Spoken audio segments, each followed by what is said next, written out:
నమస్తే, నేను Sreeja, tarot card reader, crystal healer and horoscope reader. ఈ ఎపిసోడ్స్ లో మనం ద్వాదశ రాశులకి సంబంధించిన టారో కార్డ్ ప్రెడిక్షన్స్ చూద్దాము. అలాగే మీలో ఎవరికన్నా టారో కార్డ్ రీడింగ్ కోర్స్ నేర్చుకోవాలనుకున్నా, క్రిస్టల్ హీలింగ్ నేర్చుకోవాలనుకున్నా, అసలు క్రిస్టల్స్ అంటే ఏంటి, అవి ఎలా పనిచేస్తాయి అనే సబ్జెక్ట్ గురించి తెలుసుకోవాలనుకున్నా, switch word therapy, manifestation techniques గురించి ఎవరైనా నేర్చుకోవాలనుకున్నా, స్క్రీన్ మీద కనిపిస్తున్న నంబర్స్కి కాల్ చేసి క్లాసెస్కి తెలిసిన వివరాలన్నీ కూడా అలాగే తెలుసుకోవచ్చు. అలాగే ఎవరికైనా సరే మంచి క్వాలిటీ జెమ్ స్టోన్స్ కానివ్వండి, క్రిస్టల్స్ కానివ్వండి, క్రిస్టల్ జ్యువెలరీ కానివ్వండి, బ్రేస్లెట్స్ కానివ్వండి, మాలలు కానివ్వండి, ఏదైనా సరే మీరు ఇదే నెంబర్ మీద సంప్రదించి మీకు కావాల్సిన వివరాలు అడిగి తెలుసుకోవచ్చు.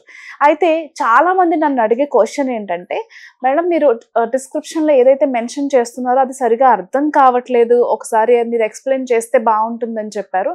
దానికోసం సపరేట్ వీడియో చేసే కంటే కూడా ఇక్కడ నేను ముందే చెప్తున్నాను, ఇన్ కేస్ మీకు డబ్బు సమస్యలు ఉంటే కనుక ఏ పరిహారం పాటించాలి, రిలేషన్షిప్ ప్రాబ్లమ్స్ అయితే, అలాగే ఆరోగ్య సమస్యలు అయితే, ఎడ్యుకేషన్ పరంగా, ప్రమోషన్ పరంగా ఎలాంటి మీరు స్విచ్ వర్డ్స్ని యూజ్ చేస్తే మీకు మంచి జరుగుతుందో, అలాగే అన్లిమిటెడ్ మనీ ఫ్లో ఉంటుందో అది నేను చెప్తాను. చక్కగా వీడియోకి ముందు ఒక నోట్బుక్ మీరే ముందే రెడీ చేసుకుని పెట్టుకుంటే చక్కగా అన్నీ కూడా రాసుకోవడానికి వీలుగా ఉంటుంది.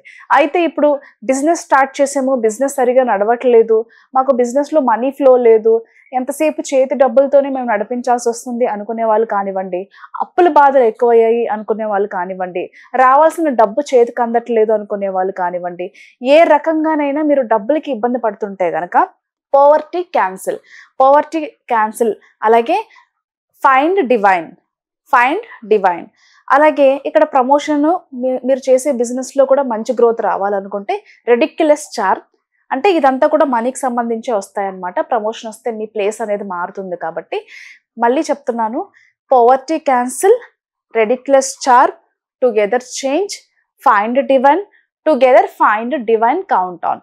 మొత్తం 5 వర్డ్స్ చెప్పాను. ఇవి డిస్క్రిప్షన్లో ఫర్ మనీ ప్రాబ్లమ్ అని చెప్పేసి అక్కడ మెన్షన్ చేస్తారు. చక్కగా ఏదైతే స్పెల్లింగ్స్తో సహా నేను మెన్షన్ చేశానో అదంతా కూడా మీరు రోజుకి 28 సార్లు క్యాపిటల్ లెటర్స్లో గ్రీన్ కలర్ పెన్తో టాప్ టు బాటమ్ క్యాపిటల్ లెటర్స్లో మాత్రమే రాయాలి. మీరు 28 సార్లు ఎలా అంటే అక్కడ నేను ఏదైతే హైఫన్ మెన్షన్ చేశానో హైఫన్ మెన్షన్ చేసి మొత్తానికి రాయాలి. మీరు చదివేటప్పుడు అంటే 28 సార్లు మీరు రాయడం పూర్తయిపోయిన తర్వాత 28 సార్లు జపం ఏదైతే చేస్తారో అక్కడ హైఫన్ మెన్షన్ చేయాల్సిన అవసరం లేదు. నార్మల్గా వర్డ్ ఏదైతే ఉందో దాన్ని యాజ్ ఇట్ ఈస్ గా చదువుకోవచ్చు.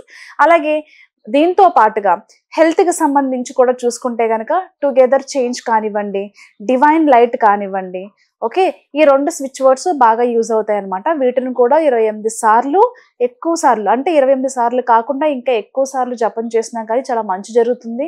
మీరు ఏదైనా పని చేసుకుంటూ కూడా ఇది చాంటింగ్ చేసుకోవచ్చు. మీకు ఏదైతే బాడీలో సర్టన్ ప్లేసెస్లో ప్రాబ్లమ్స్ ఉంటాయో అవన్నీ సార్ట్ అవుట్ అవడానికి, ఎలాంటి డేంజరస్ సిచ్యువేషన్స్ నుంచి అయినా సరే మీరు బయటపడడానికి 2 వర్డ్స్ కూడా మీకు బాగా యూజ్ అవుతాయి, టుగెదర్ చేంజ్, అలాగే డివైన్ లైట్. ఇక మూడోది వచ్చేసి ఎవరికైనా కనుక రిలేషన్షిప్లో ప్రాబ్లమ్స్ ఉన్నాయి, ఇదివరకు ఇట్లాగా మా రిలేషన్షిప్ బాగా నడవట్లేదు, అంతేకాకుండా భార్యాభర్తలు ఇద్దరి మధ్యలో కూడా సఖ్యత లేదు అనుకునే వాళ్ళు అయితే కనుక కన్సీడ్ క్లియర్, అలాగే సెకండ్ వర్డ్ వచ్చేసి లీన్ ఆన్, థర్డ్ వర్డ్ వచ్చేసి టుగెదర్ యాక్ట్.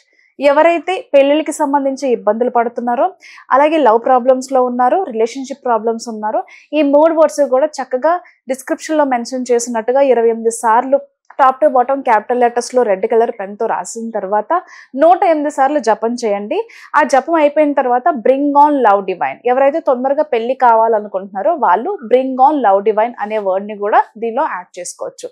ఇలా ఈ ఇప్పుడు చెప్పిన వర్డ్స్ ఏవైతే ఉన్నాయో హెల్త్కి సంబంధించి, మనీకి సంబంధించి, లవ్కి సంబంధించి, అలాగే నెగిటివ్ ఎనర్జీకి సంబంధించి కూడా టుగెదర్ చేంజ్, అలాగే షైన్.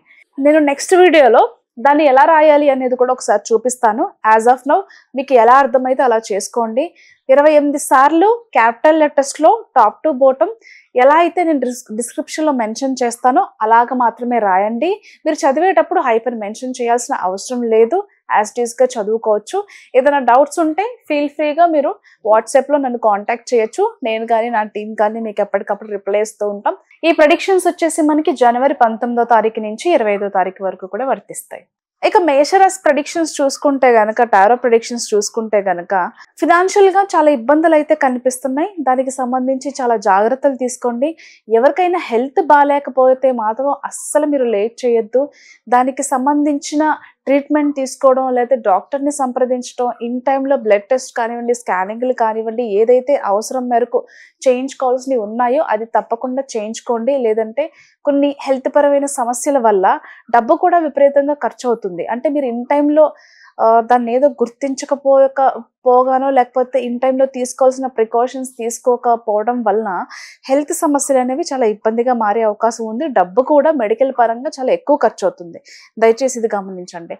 ఇకపోతే సెల్ఫ్ నెగటివిటీ ఎక్కువ పెంచుకుంటారు. అంటే పనులు కొంచెం లేట్ అవ్వటం వల్ల కానివ్వండి, లేకపోతే పోస్ట్పోన్ చేయడం, డిలే అవ్వటం వల్ల కానివ్వండి, మిమ్మల్ని మీరు సెల్ఫ్గా నిందించుకోవడం, మన బతికింతే మనం ఇంతే అన్నట్టుగా మాట్లాడుకోవడం, అలాగే వేరే వాళ్ళ నెగటివిటీ కూడా మీ మీద చాలా ఎక్కువ అవడం కూడా ఈ టైంలో జరుగుతూ ఉంటుంది. కాబట్టి ఎప్పటికప్పుడు మీరు ప్రతి వీక్ కానివ్వండి, వీక్లీ 2 times కానివ్వండి, సాల్ట్ వాటర్తో స్నానం చేయటం. అంటే హెడ్ బాత్ చేయొద్దు, ఓన్లీ బాడీ బాత్ చేయండి. దానివల్ల ఏంటంటే ఎవరైతే మీ మీద నెగటివ్ ప్రచారం చేస్తున్నారో, ఎవరైతే ఎంతసేపు మీ మీద పడి ఏడుస్తూ ఉంటారో, ఎవరైతే మీ గ్రోత్ చూసి తట్టుకోలేక మీ వాళ్ళు అయినప్పటికీ కానీ వెనకాల మాట్లాడుతూ ఉంటారో, ఇలాంటి ఇబ్బందులన్నీ కూడా తొలగిపోతూ ఉంటాయి.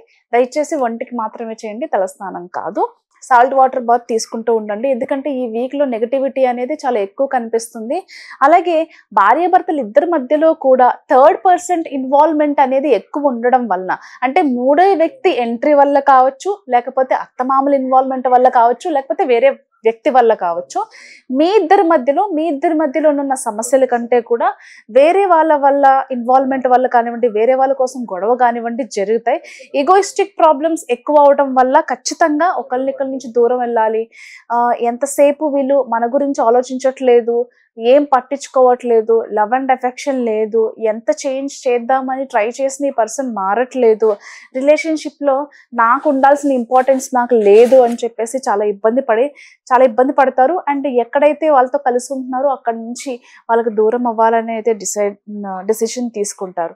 ఇకపోతే కెరియర్ పరంగా చూసుకుంటే గత కొంత రోజులుగా నాకు ప్రమోషన్ రావట్లేదు, శాలరీ ఇంక్రిమెంట్ లేదు, ఆన్సైట్ ఆపర్చునిటీస్ రావట్లేదు అనుకునే వాళ్ళకి రాదు అని మీరు ఫిక్స్ అయిన తర్వాత కూడా కొన్ని అద్భుతాలు, కొన్ని మిరాకిల్స్ జరిగి ఏదైతే మీరు మీ గ్రోత్ కోరుకుంటున్నారో, ఒక కంపెనీలో మీ పొజిషన్ మారటం కానివ్వండి, లేకపోతే జాబ్ చేంజ్ అవ్వాలనేది కానివ్వండి, కొత్త జాబ్ కొత్త కంపెనీకి వెళ్ళాలని కానివ్వండి, ఏదైనా సరే గ్రోత్కి సంబంధించి మాత్రం ఈ వీక్లో మంచి శుభవార్తలు వింటారు. ప్రమోషన్స్ కానివ్వండి, శాలరీ ఇంక్రిమెంట్స్ కానివ్వండి, ఆన్ సైట్ ఆపర్చునిటీస్ కానివ్వండి, ఇలా. అలాగే కొత్తగా జాబ్ ప్రయత్నాలు చేసే వాళ్ళకు కూడా చాలా అనుకూలంగా ఉండబోతుంది.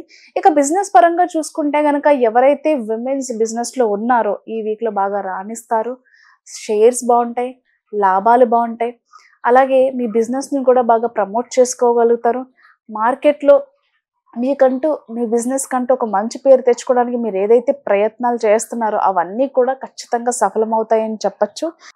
ఇకపోతే ఎవరైతే వేరే కంట్రీలో కూడా బిజినెస్ని స్టార్ట్ చేస్తే బాగుంటుంది, వేరే స్టేట్లో కానివ్వండి, వేరే ప్లేస్లో కానివ్వండి, అంటే మీరుంటున్నటువంటి ప్లేస్ కాకుండా ఇంకెక్కడైనా బిజినెస్ చెయ్యాలి అనుకునే వాళ్ళకు కూడా అనుకూలంగా ఉంటుంది. దానికి సంబంధించిన ప్లాన్స్ కానివ్వండి, మీటింగ్స్ కానివ్వండి జరిగే అవకాశం కూడా కనిపిస్తుంది.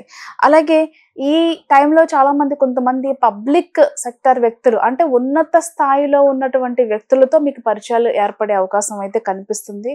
అండ్ మీ తెలివితేటల్ని ప్రదర్శించడం కానివ్వండి, వాళ్ళ ద్వారా మీకు ఏం మేలు జరుగుతుందో, మీరు ఎలా ప్రజెంటేషన్ ఇవ్వగలిగితే అవతల వాళ్ళని ఆకర్షిస్తారో ఆ రకంగా మీ ప్రజెంటేషన్ చాలా సక్సెస్ఫుల్గా మీరు ఇవ్వగలుగుతారు.